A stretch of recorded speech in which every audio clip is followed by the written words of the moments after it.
Hello viewers, welcome to another episode of Teacher on Duty channel. Today we are honored to have Mr. Collins Odhiambo. Mr. Collins Odhiambo is an author and a parenting coach. He has authored a book, Parenting Now and Beyond.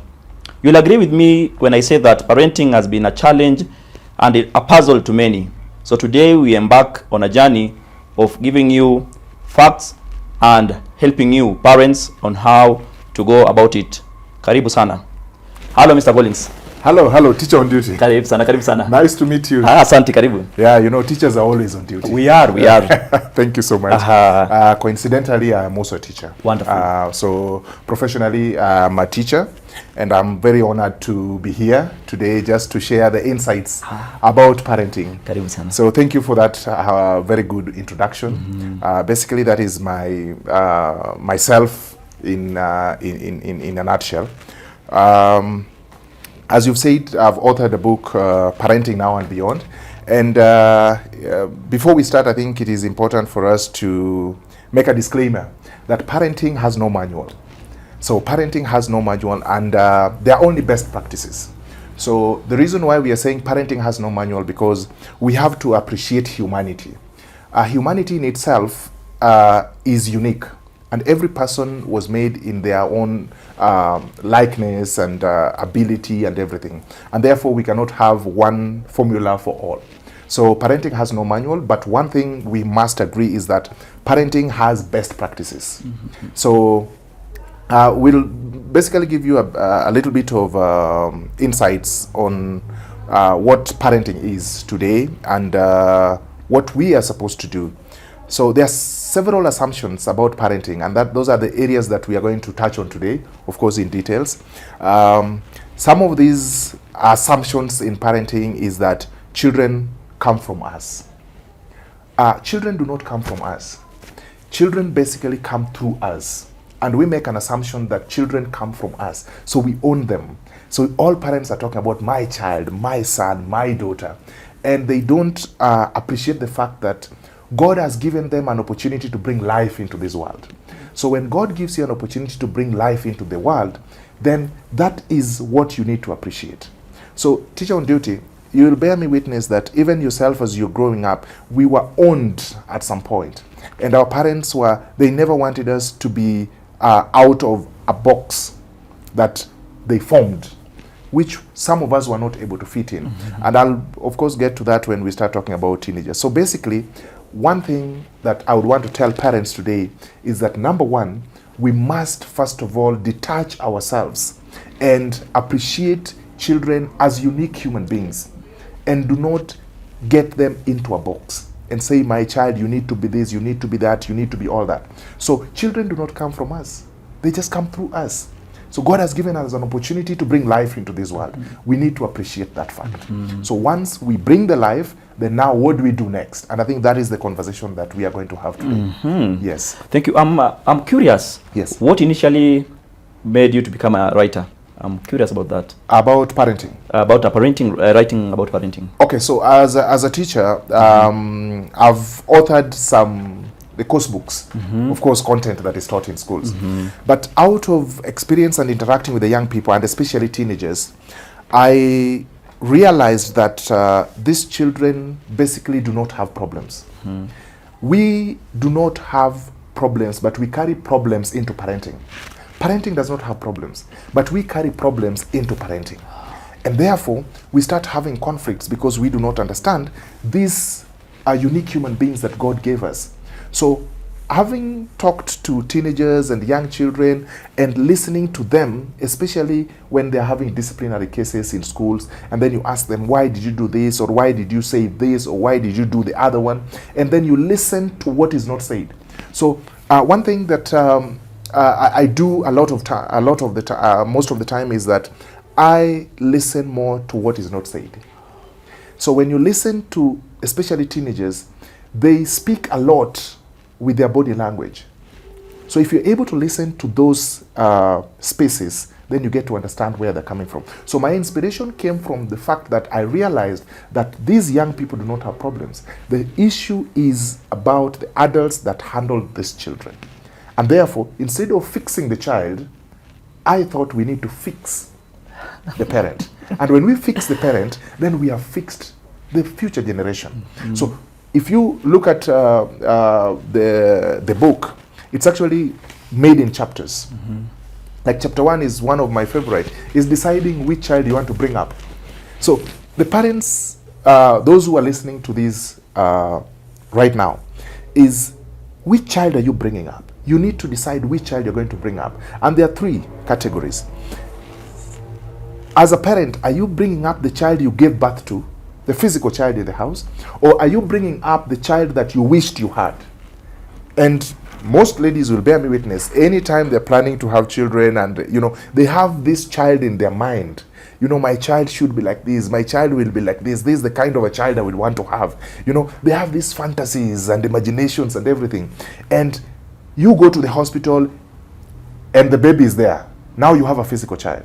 So, and then there are this other category that brings up the younger self. And this is the biggest percentage.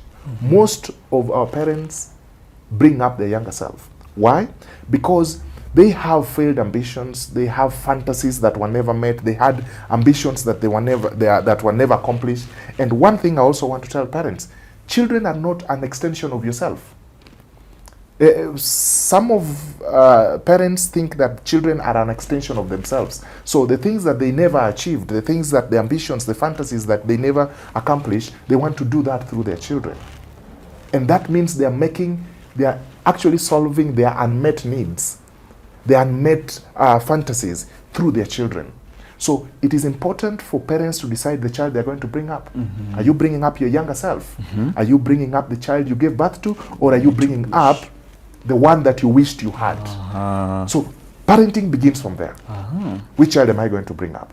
Once you identify that, then you're good to go. So basically, the inspiration, like you've had, came from the fact that I realized where the main problem was, and that was the parent, not the child. Asante sana. Yes.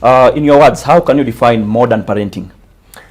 Modern parenting is basically getting to understand the child that you are bringing up. And like I said at the beginning, that parenting has no manual. So every child in a family is unique. Yeah. So modern parenting is investing in understanding the child that you gave birth to. Once you understand, we cannot parent from a point of I know it all. Or, and sometimes we also do comparison, which is one of the biggest mistake parents do. So, for example, John is your firstborn and James is your secondborn. So you will parent James the way you parented John. It doesn't work that way. And John can never be James. So modern parenting is basically going to take parents a notch higher. Parenting for sure should be a skill that every parent should learn. We actually need to go to school and learn these skills, because if we don't learn these skills, there's some basic concepts that all of us need to have. So modern parenting, to me, how I would define it, is making sure that you understand the child that you want to bring up. When you understand the child that you want to bring up, then parenting becomes easier, because now you will have these concepts that we're going to talk about, these skills that we are going to share today. With those skills and understanding the person you want to parent, you're good to go. So there is no specific definition that would fit modern parenting, but I would break it down in terms of, if you understand the person you're bringing up and you have the right skills, then you're in the right parenting definition. Yes. I like the approach. Once you've understood the person you're bringing up, Yes. then everything will be smooth, yeah? Yes. Highlight to us some of the challenges that parents face during the parenting period. There are several, but I will highlight a few. Number one is there are parenting phases. So we have 4 distinct parenting phases. So phase 1 is basically between 0 to 5. 0 to 5 is where we teach discipline. So when your child is between 0 to 5 years, that time we are supposed to be teaching discipline. Don't eat with your mouth opened. Don't sit on the table. And I will also talk about how to give those instructions. So I'm using these words very categorically because this is what we tell our children. don't sit on the table, don't eat with your mouth opened, don't touch this, don't do that. We use a lot of negativity while giving instructions. And I will tell you, and any psychologist will bear me witness, that our brains were not wired to process negativity. And that is why we have the ability to remember all the bad things that people did to us, but we forget the good ones that were done. So today, teacher on duty, if you talked to me in a way that I don't like, I will forget about all the good things that we had, all the good conversations. So when we tell our children, and sometimes parents wonder, why is it that when I tell my child, don't sit on the table, that is what he does or she does? You know, don't eat with your mouth open. That is exactly the next 2 minutes. That's what they do. They tend to do the opposite. It's not them. It's the way instructions are given to them. So challenge number one is communication. How do we give instructions? For example, why is it we are so much quick to tell our children what not to do instead of telling them what to do? For example, you want to teach your child that when you're eating, you need to sit on the chair. Just tell the child what the child needs to do, not what not to do. Sit on the chair. Yes, sit on the chair. Why do we need to say, don't sit on the table? You see, so the way we give instructions, we are supposed to tell our children what to do, not what not to do. But most of the time it is our default language. Yeah. Usishike hivo, usifanye fulani, you know, all those things. So when we are giving instructions to our children, we need to speak positivity, because that is what they're going to pick. So when we are speaking to our children and we are giving instructions, so communication is number one challenge. Number two is a relationship. So how do you relate with your child? I normally say this, that being a father and a mother, that business ends in the hospital, in the labor ward. As soon as you get your child out of the hospital, Done. being a father and a mother is done. Your duty of being a father and a mother is done. Now you need to be a parent. And what is the difference between the two? Anybody can be a father, anybody can be a mother, but not everybody can be a parent. Wow. So we need to change our capacity as a father and a mother and transition into parenting and be a parent. So what are we supposed to do? When we are parents, we are now like coaches. We need to identify the strengths of our players. We need to understand our players. We need to understand the size of the field. We need to understand the game that we are in. Once we do that, then we become better coaches. So like I was telling you, the first challenge is that we have an issue of communication. We have an issue of relationship. Do we relate to our children as a father? When do we become fathers and mothers? And when are we supposed to be parents? Being a father and a mother are very small parts of the journey of parenting. We are supposed to be parents all through. But being a father and a mother, we need them in documentation. Who is your father? You can write the name. Very basics. Oh. But who are you to your child? You're supposed to be a parent. So between 0 to 5, you're basically doing discipline. Those basic things. You know, how do you greet visitors? You know, the things that you were told. How do you spread your bed? You know, all those things. You need to brush your teeth and all those things. By 5 to 12, you're teaching skills. Now you can spread your bed. Let us spread your... Can you brush your shoes? Are you able to put on your clothes properly? Are you able to arrange your room? Are you able to manage your time in terms of your timetable, in terms of your study, in terms of all those things? How do you tie your shoelace? You know, are you able to do grooming? So we are teaching skills. Are you able to fix an omelette, fix breakfast, wash your clothes, you know? That one we are now teaching skills. Now the problem is that some of us and most of parents wait until the child hits 12. And between 0 and that 12, when you're teaching discipline and skills, that is the time you have good audience. An audience that will not ask questions, an audience that is not going to challenge anything that you do. They will always listen and do. So on Sunday, people are going to church. The clothes are already set up, the shoes and everything. So shower, your clothes are here, we are going to church. And they do exactly that. But this now with the modern community has even reduced. Today, even an 8-year-old You struggle to choose for them clothes. They will tell you, no, I'm not putting on that. I don't want that shoe. Mom, I want to put on this. Dad, I want to do this. They're already having opinions. They're already having decision making because their development is a little bit fast. And I'm a teacher, but if you talk to psychologists, the way the brain develops, it develops into phases. And the reasoning is the one that comes almost last. And this is what we struggle with teenagers. So your child will be a very good audience, listens to you all the time, but when they hit 12, 13, the age that we call teenage, that is the time they want to ask you, who are you? Because all along, they have been seeing this person giving me instructions, telling me to do this, moving around. But when they hit 13, they want to understand, who are you? Then you introduce yourself as a father. What are you doing? You are bringing in authority, which is okay. But do they need authority at that time?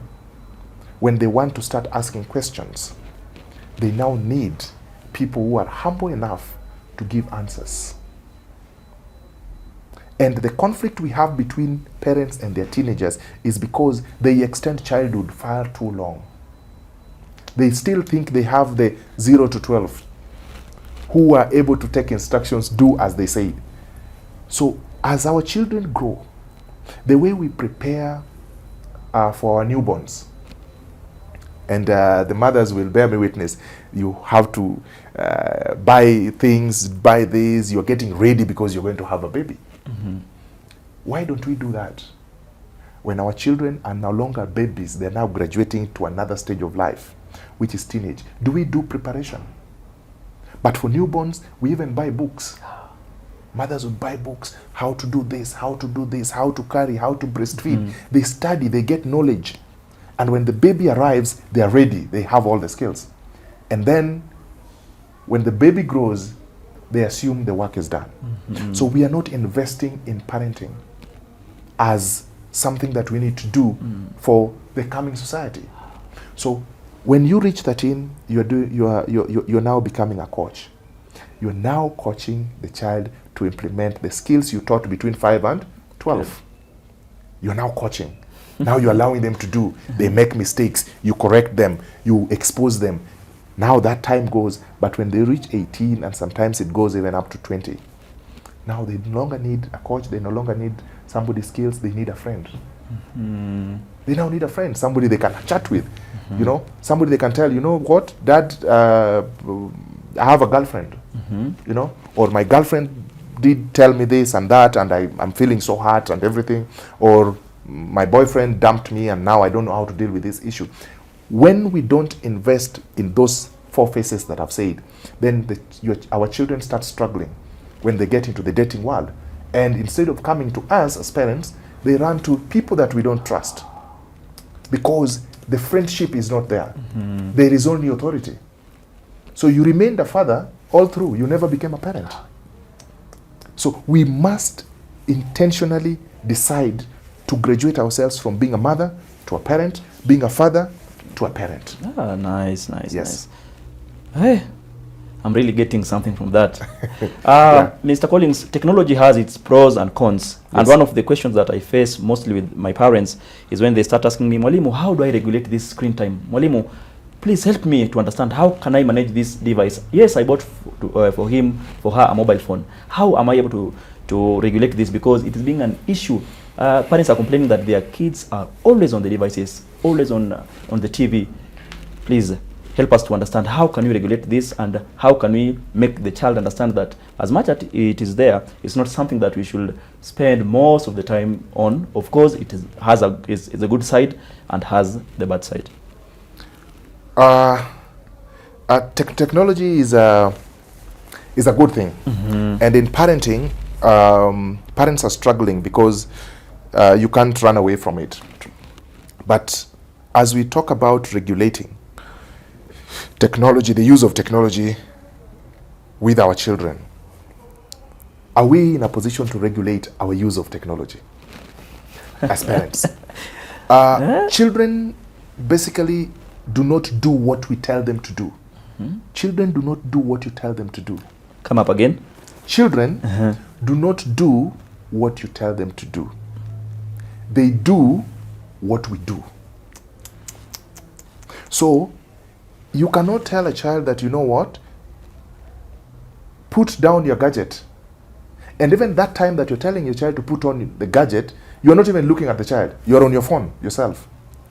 So, can you put down that gadget and go and do your homework?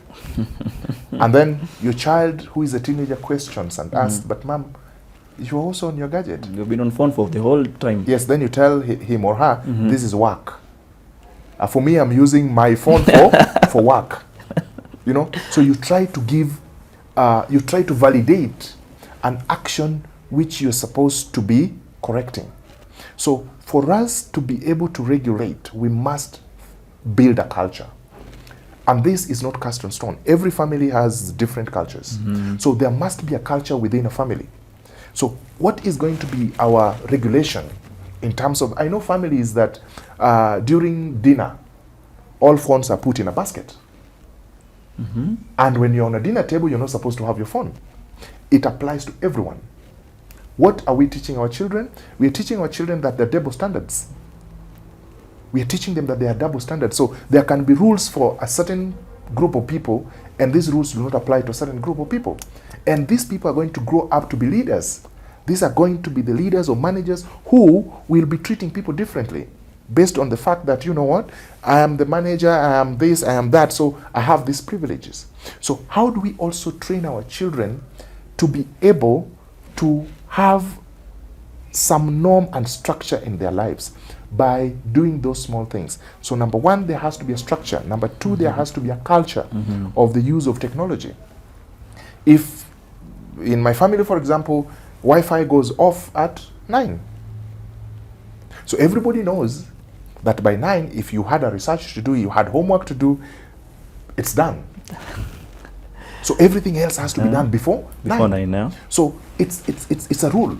So after 9, we need to have a conversation, because we are bringing up a generation that is not going to be able to have a conversation, because no one is giving them that opportunity.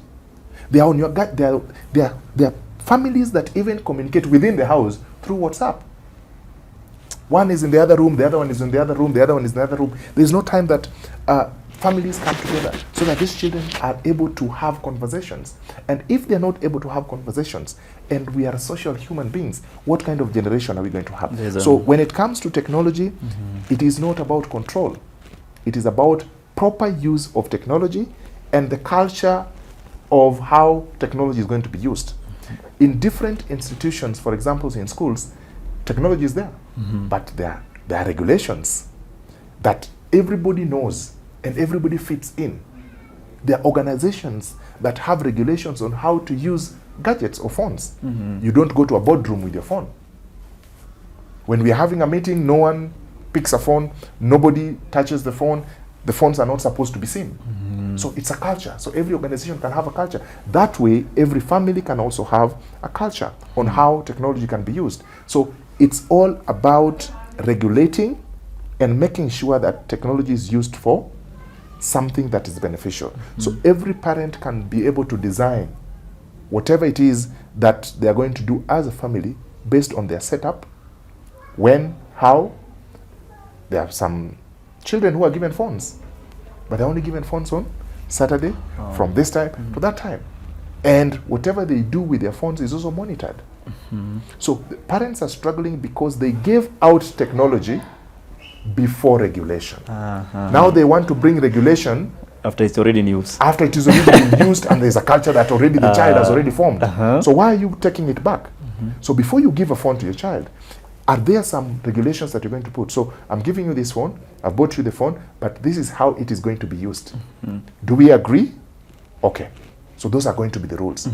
So next time you're going to pick it from him, you are not having any controversy or any brushing of shoulders, because it had already been explained.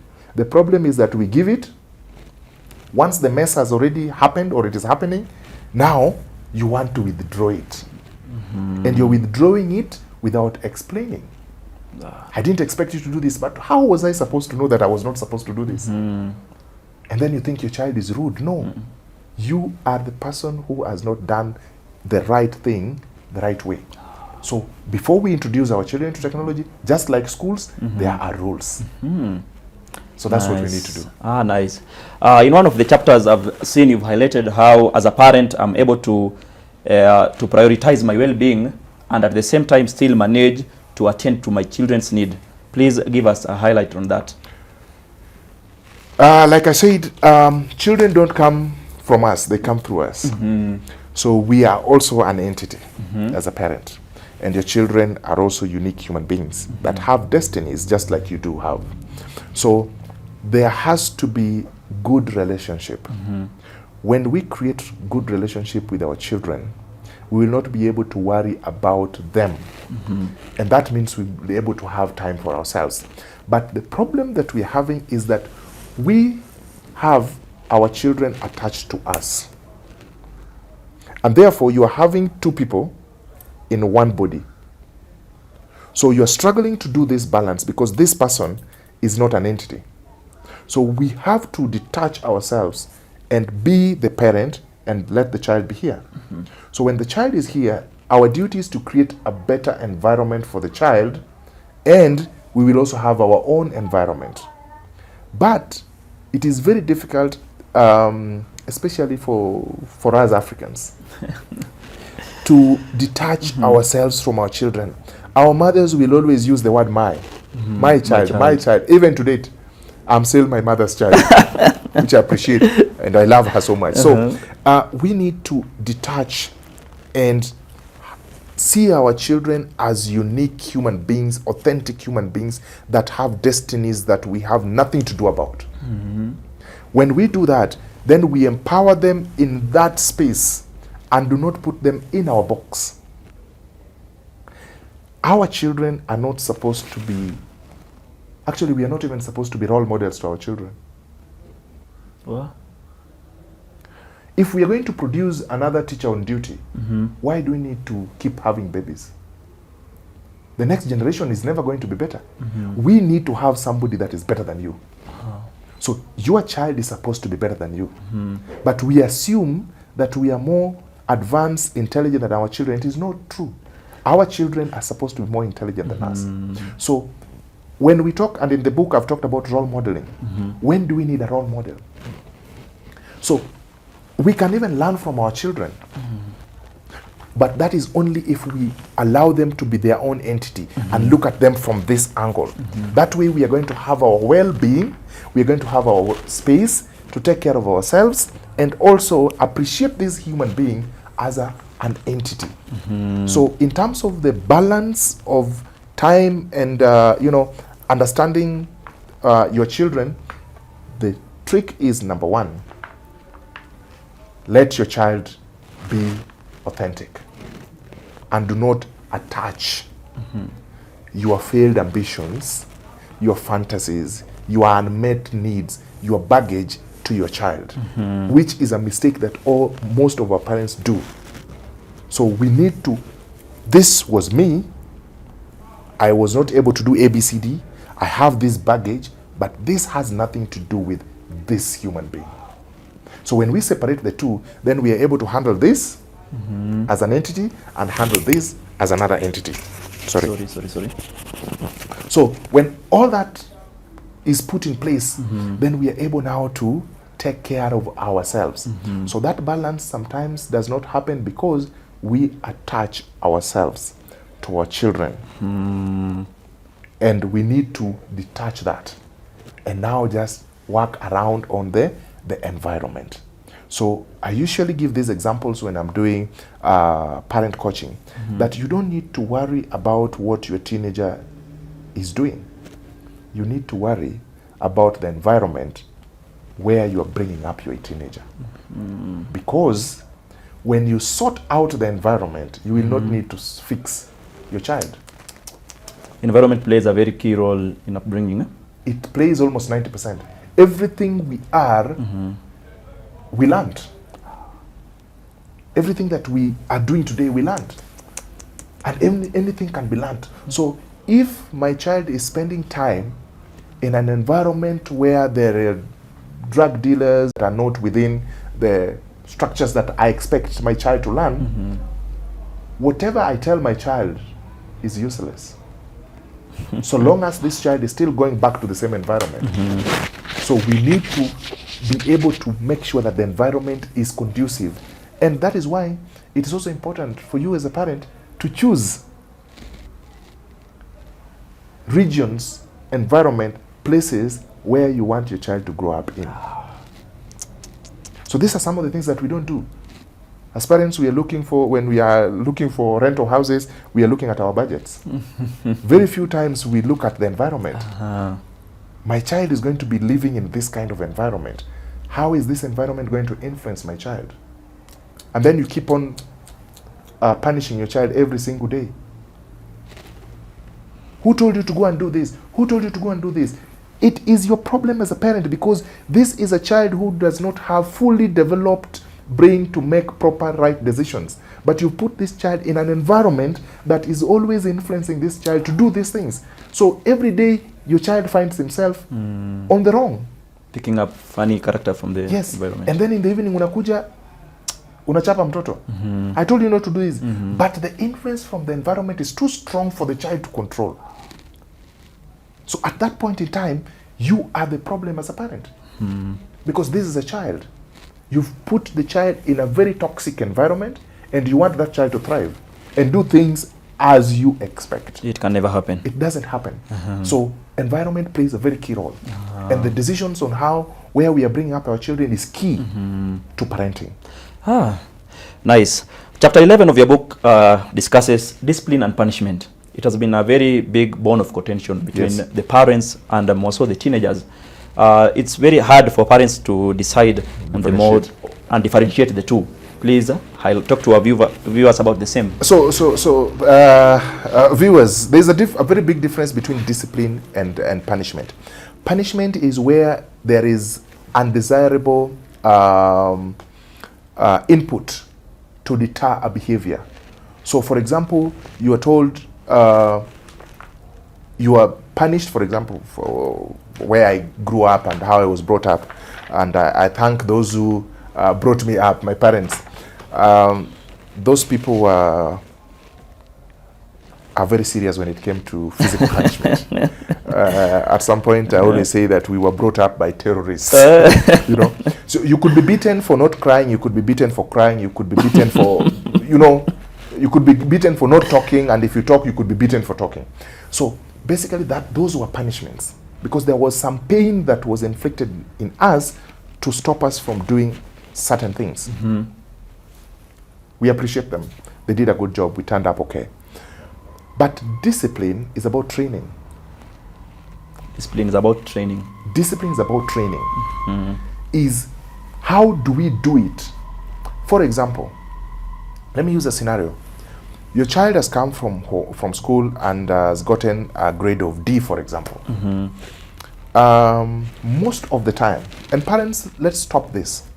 Most of the time, we combine the child and the behavior that we want to correct, and we make that one entity. Nini mbaya na hii kichwa yako? What is this that is in your head that you are not able to even spread your bed? So we want to correct the act of spreading the bed. And the child is supposed to learn that skill.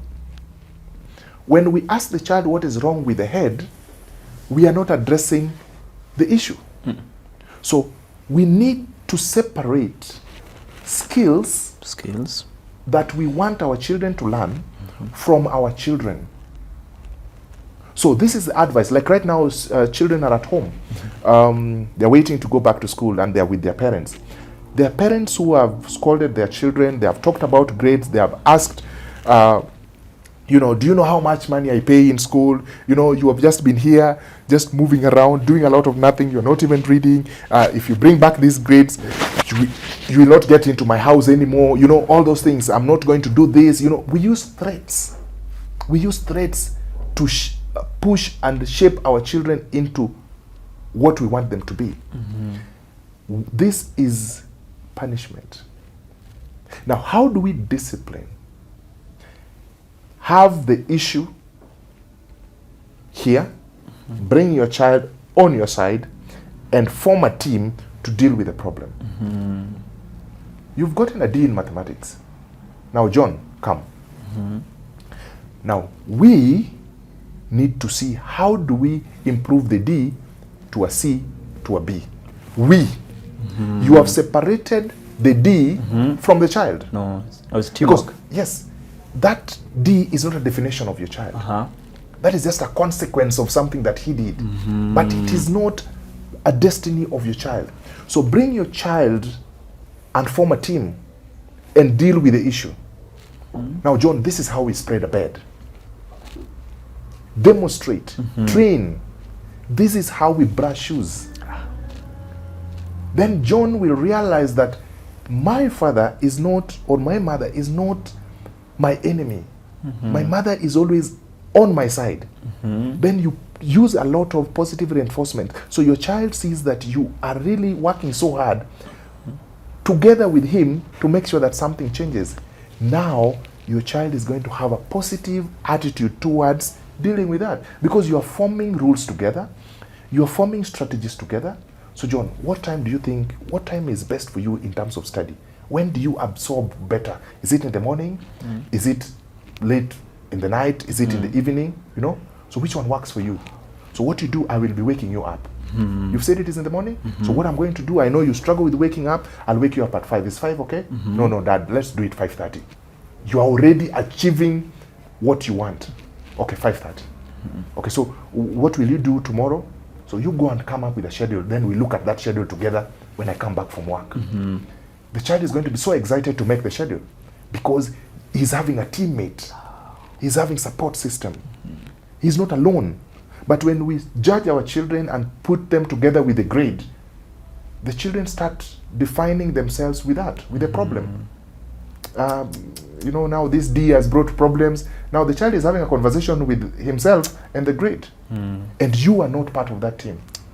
So we need to separate our children from the skills and the things that we want to correct, and not combine the two. When we combine the two, then they are on the other team, you are on this other team. And most of the time with teenagers who now wants to ask questions, it is just a matter of time.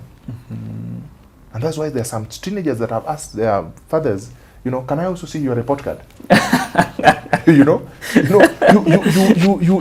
really you've been on my case. You've been on my case of this and this, but Dad, what did you get? You know? So, and then at that point in time, you're a little bit confused, and you don't know what to answer, because now the child is challenging you. And then now, what do? The default that all our parents do, you bring in the authority part. Become the boss. You become the boss. Say, this is my house. You do as I say, and you don't need to question me. We are getting it wrong completely. We must be on one team with our children, and now deal with every other thing that you want to deal with. Is it behavior? Is it grades? Is it planning? You know? So it's a lot more of teamwork. Teamwork, yeah. Yes. I'm getting so much, because one thing that has stuck on my mind is that parenting is training, yeah? It's training. So when I shared this post about our conversation today on social media, most parents reached in my DMs, and after analyzing the questions, I have come up with 3 that were just forming the same. One parent was asking me, Mwalimu, how do you encourage high school students to study at home? Once they land for holidays, they tend to relax and prefer just chilling and watching. One straight answer. They are studying for the parents. We took our children to school and we gave them our ambitions. We told them what we wanted. We told them our expectations. They were never involved in that conversation. And therefore, they have no reason to work hard to achieve your ambitions. So they are just doing bare minimum, just in case my dad wants a B. If it comes, well, I will present it to him. I will go back to teamwork. You are now going to school. Mercy, you're going to school. What do you think you want to achieve? Do you have goals? Mercy, what is your goal? You know, what are the subjects that you like? We are not involving our children in the conversation of achievement. We are not. It is about us. And then we are struggling on why our children not studying. They're not studying because they don't have anything to study towards. They don't have goals. So when I talk to students and even parents, I tell parents, please let us bring our children into the conversation. Academic achievement is teamwork, and as a teacher, you know, there are a lot of things that plays towards academic achievement. But most of the time, and even some of us teachers make this mistake, we do not bring the children or our students into the conversation of success. We want to reach there.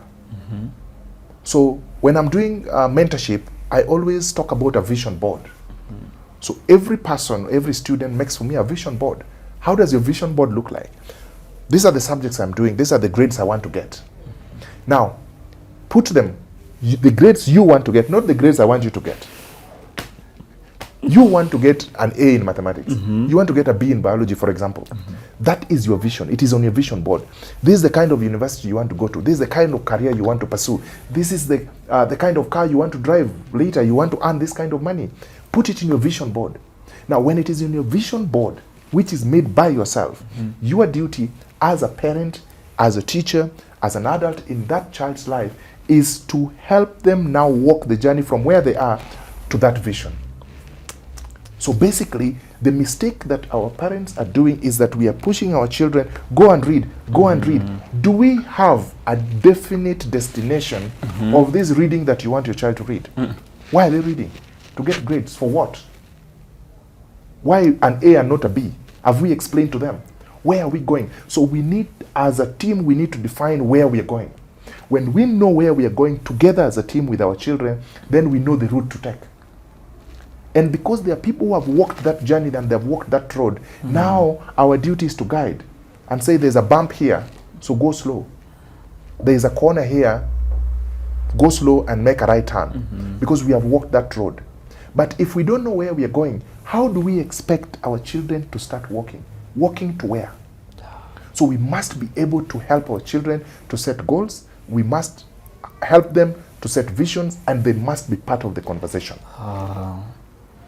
I'm getting that, because when you talk about teamwork, now we've said parenting is training. So you are now a coach. You become a coach. Yes. Question 2.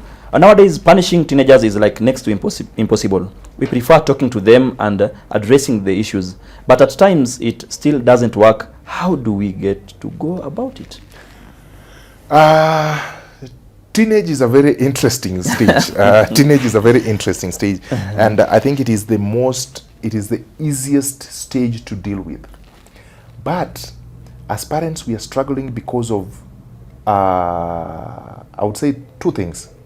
Number one is lack of knowledge on how teenagers think and how the transformation between childhood to the teenage.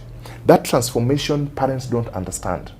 That transformation, and as I said, that the brain develops in stages. And when they reach the point of 13, 14 and moving forward, they now have the reasoning. Now when the reasoning comes in, they are supposed to be involved. Now when we involve teenagers in conversations and listen to their point of view, then we are able to deconstruct that and redirect. But the issue is you have conditioned your child into punishment. So from 0 to around 10, your communication or your way of correcting behavior has been punishment. Now, that happens when the part of the brain that reasons has not fully developed. And therefore, they are not able to ask why. Now, you have the same formula. They hit 13. You still want to continue with the punishment. And now, they have reached a stage where they can ask why. Now, they're asking you, but why this? Mom, why are you punishing me? And even my brother did the same, and you didn't punish. Why are you punishing me? And I read in a book, my teacher said, my uncle said, and even the president said, or the minister said, you know, they now have information. Now they're trying to develop their reasoning capacity. That is the easiest part of parenting. But parents struggle with that the most. Why? Because they extend childhood beyond where it's supposed to be. Childhood ends at 0 to 9. Actually, nowadays it is even coming down. But 10, 11, 12, now boys think they are men. And I will tell the mothers, especially the single parents, if you bringing up a son, and when they hit 13, 14, they have been sharing with you everything. That point in time, now in their minds, they become men. And what do men do? Men protect women. So they start protecting their mothers. And they will not tell you what is stressing them. They will not tell you the hard things they are going through, because they will stress you. So the fact that they are going to stress you, you become like any other woman in their life. You and their girlfriend, you're the same. So the mothers are like, my boy used to be a good friend of mine. You know, we used to have conversations, but since my child got to Form 2, nowadays he's always in his room. He only answers what I ask. It is because he has reached that stage. And that is why it is important for now a male figure, the father, to step in, because now they need to have a man-to-man talk. So it is difficult for a mother to now bring up a teenager. They struggle because of that part, that element. And that's why if you're a single parent, you need to bring in a brother. You need to bring in a male person who is responsible, who can now bring in the man out of the boy. Same to the girls with their fathers, the same. It happens. When you have a girl who is 13, that is your co-wife as a mother. That automatically becomes your co-wife. You start having competition and now competing for this man. So you need to raise your standards. You need to raise your standards as a mother. Because you now have a teenage daughter, you don't need to have those conversations that is going to bring you into a competition. If they want time with their dad, let them have time. Because that becomes their first boyfriend. And I can tell you, most of the ladies who are married, they were looking for the father in their boyfriends. Hey, that's it. Yeah, Mr. Odhiambo. If you have 50% of their father, you're good to go. You already have your 50% done.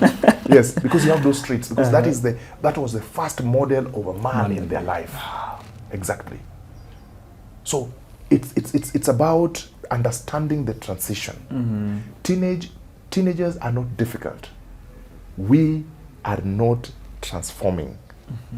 They are transforming, but we are not transforming. We are still stagnant where we were. So we need to transform with our children. As they move from one state to the other, we need to understand. And that is why parenting is a skill that every parent needs to learn. And if you ask me, I think all schools need to have compulsory parenting classes for the parents. Yes. I want you to share with our viewers today, tell them about the book, how they can get it, and please also talk about the book launch that is going to happen very soon. Okay. Okay, so for the viewers, we are having a very exciting book that is written in chapters, very easier to understand. So you don't, it's not a novel, so you can read the chapter that appeals to you or the areas that you really want to understand. So this book is basically going for 1,500 Kenya shillings, and you can get it through ordering through our social media handles, which is Parenting Corner. So we have Parenting Corner, Facebook, Instagram, TikTok, and even YouTube. So you just need to inbox, and we will be able to ship it to you wherever you are. But there is a launch that is coming up, and during the launch we'll be giving free copies to those who will attend.